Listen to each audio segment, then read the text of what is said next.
Those guys planning their first Thailand trip spend weeks researching the wrong things. They read about temples, street food, which islands to visit. It's all fine.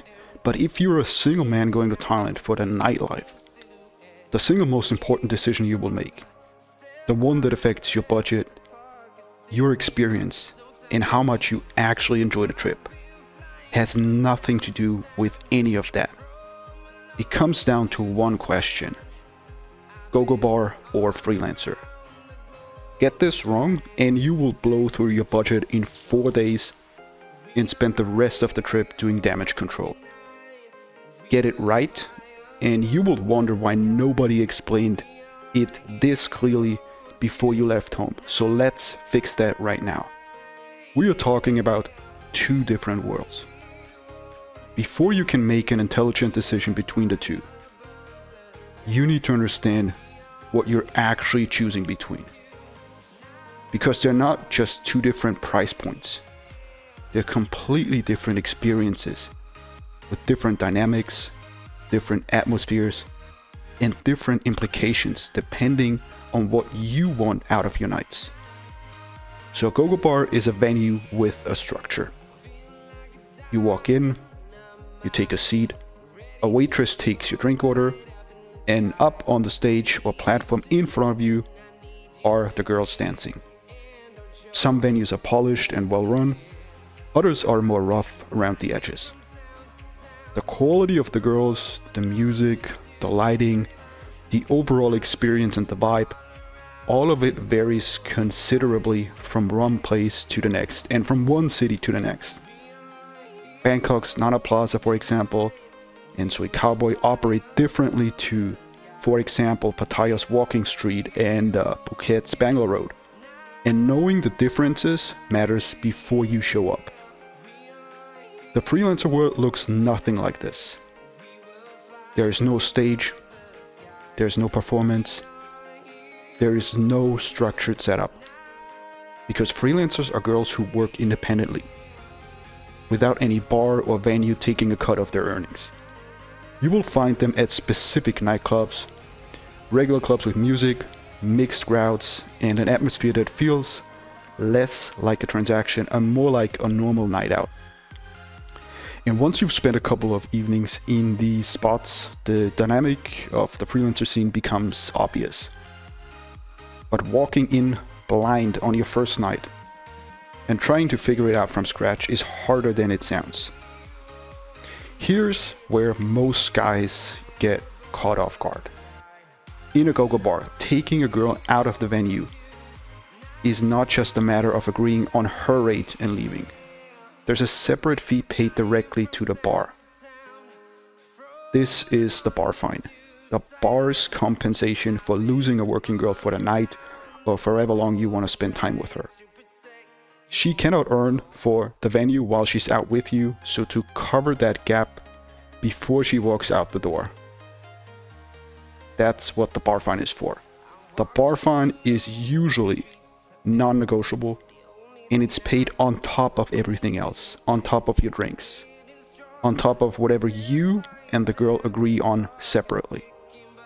In a mid-range Bangkok venue, you're looking at somewhere between low-end 600 to 1000 baht just for the bar fine alone. At higher-end spots in prime locations, that number climbs up significantly. And in Pattaya, it shifts again depending on the venue and the girl. The issue isn't the bar fine on its own. The issue is that when you add it all up, the drinks, the bar fine, the girl's fee, transport, a single night through the Gogo bar route costs significantly more than most guys' budget before their trip. You do that 5 nights in a row, and the financial reality of your holiday starts to look very different from what you planned.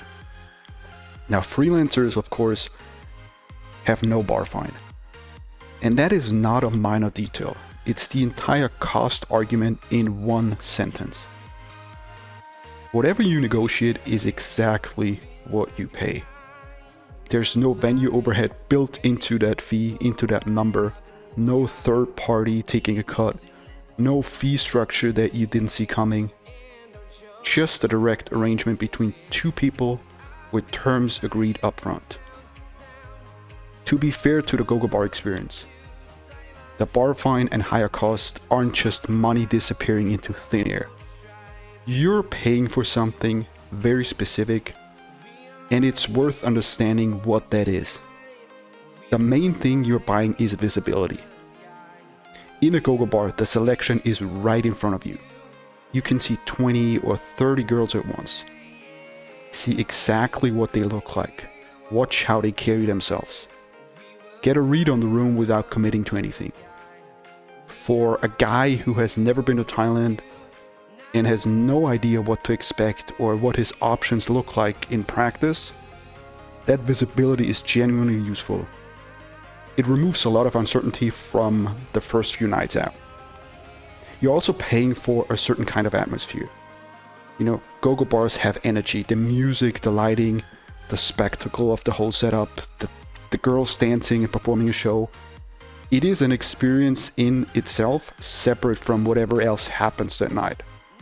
And some guys love it and go back repeatedly for that reason alone. Other guys, they find it hollow after the first couple of visits. Either way, it's a real product with real value for the right person at the right point in their trip. Now, the freelancer scene doesn't offer that same out-of-the-box visibility. You need to read the room yourself. You need to initiate conversations, use your own judgment. That requires a level of social comfort that not everyone has immediately upon landing in Thailand. And for guys who are confident and know what they're doing, it's usually not an obstacle at all. But for guys still finding their feet in a completely different new environment, it can feel like more work than they signed up for. But let's make this more concrete, because abstract comparisons don't actually help you plan anything. Let's take a 2-week trip for our example here. 10 nights out roughly, running purely through Gogo bars in Bangkok at a mid-range venue, 800 baht bar fine, couple of drinks, the girl's fee. You're looking at somewhere between 4 and 6,000 baht per night on the low end. That would be 40 to 60,000 baht across 10 nights. That's around 1,200 to 1,800 US dollars just on nightlife. And that's before you've accounted for accommodation, for food, transport, or really anything else. Now run the same 10 nights through the freelancer route, and the numbers look completely different. No bar fine, negotiated rates, no venue markup built into anything. You're looking at roughly half the nightlife spend, sometimes less, for an equivalent experience in terms of what actually matters at the end of the night. And that gap is not insignificant. It's a difference between a trip that feels expensive and stressful and one that feels comfortable and relaxed. Money left in your pocket at the end of the night changes how you feel about the entire experience. Not because you're cheap, but because financial pressure is usually a mood killer regardless of what country you're in. Now let's talk about extended arrangements, where the freelancer scene actually wins completely. If there's one context where the freelancer advantage becomes completely undeniable, it's the holiday girlfriend setup. The idea of having one girl around for several days instead of running the nightly rotation is something a lot of guys gravitate towards at some point during a longer trip. I mean, think about it. The logistics are simpler, the experience is more relaxed, and for many guys, it ends up being the highlight of their whole trip. Doing this through a Gogo bar is expensive to the point of being unreasonable. Every day she's with you is another day she's not working at the bar. That means another bar fine every single day of the arrangement. So a 5-day holiday girlfriend pulled from a Gogo bar could cost you 4,000 to 7,000 baht in bar fines alone, before anything else is factored in.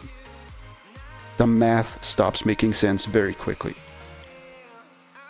Now with a freelancer, there is no bar fine, ever. You agree on a daily rate. A realistic number is somewhere between 1,000 and 2,000 baht per day for a freelancer. Pay 1 day at a time, and the arrangement is entirely between the two of you. It's clean, simple, and a fraction of the equivalent costs through a bar. So how do you actually use both? I would say the smartest approach isn't to pick one and ignore the other entirely. It is to understand when each one serves you and use them accordingly. For the first night or two, especially if it's your first trip, walk into a Gogo bar. Buy a drink, sit down, watch the room, get comfortable with the environment. But don't rush into anything. Just absorb the atmosphere and let yourself adjust to the fact that Thailand Nightlife operates completely differently from anything back home. The bar fine isn't going to kill you for 1 or 2 nights, and what you learn in those first sessions is worth what you spent. And after that, start exploring the freelancer venues. The clubs are different in atmosphere, more dynamic, less theatrical, more like a real night out. And once you find the spots that work for you because you've gone there a couple of nights, they can actually become the default setting for the rest of your trip. Your costs go down, flexibility increases, and the nightly experience actually improves rather than getting stale. By the end of your first week, you will have a clear personal preference and enough experience to back it up with actual reasons rather than assumptions. That's the position you want to be in for the second half of your trip. So the simple version is this. Gogo bars, they are great for orientation, expensive for repetition, and I would say nearly impractical for extended arrangements. Freelancers, on the other hand, more upfront effort, significantly lower costs, far more flexible, and they are the obvious choice once you know what you're doing. So I would say Thailand definitely rewards preparation. The guys who show up knowing the difference between these two options and knowing when to use which consistently have better trips than the guys who figure it out the hard way. Now you know, so use it accordingly. I hope you found this video helpful. If you ever thought about going to Thailand but find the planning overwhelming, don't know where to get started, you can take that first step and join the Thailand Guide. This is where I personally help you plan your Thailand nightlife adventure. You get to watch over 60 in-depth videos, you get PDF guides as well as a Telegram community with other members for any questions before, during or after your trip. It's also frequently used for meetups, going out together, etc. You can find the Thailand Guide and everything else right here. Don't delay that first trip, you will regret it a year from now. Thanks for watching and see you next time.